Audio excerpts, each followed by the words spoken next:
SRM Tamil பேராயத்தின் பிரம்மாண்ட பேச்சு போட்டி முதல் பரிசு 5 லட்சம். சொல் தமிழா சொல் 2025 மதுரை மண்டலம். போட்டி நடைபெறும் நாள் 2/3/2025. இடம் தியாகராசர் கல்லூரி, மதுரை. போட்டியில் பங்கேற்க QR கோடை ஸ்கேன் செய்து விண்ணப்பத்தை அனுப்புங்க.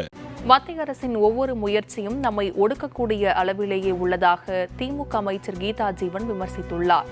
நாடாளுமன்ற தொகுதிகள் மறுவரையறை செய்யப்பட்டால் நமது பிரதிநிதித்துவம் குறையும் என அவர் கூறியுள்ளார்.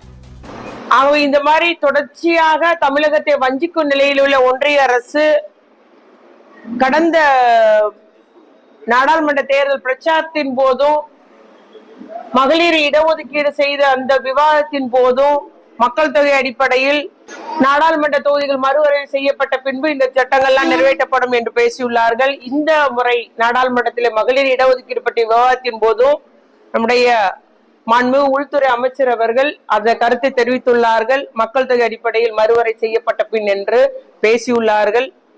ஆகவே இது நமக்கு பேராபத்தை விளைவிக்கும்.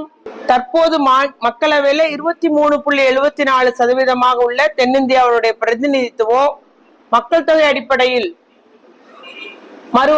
மறுவரையறை செய்தால் அது 18.97% குறையும் என தேர்தல் ஆணைய புள்ளி விவரங்களை தெரிவிக்கின்றன.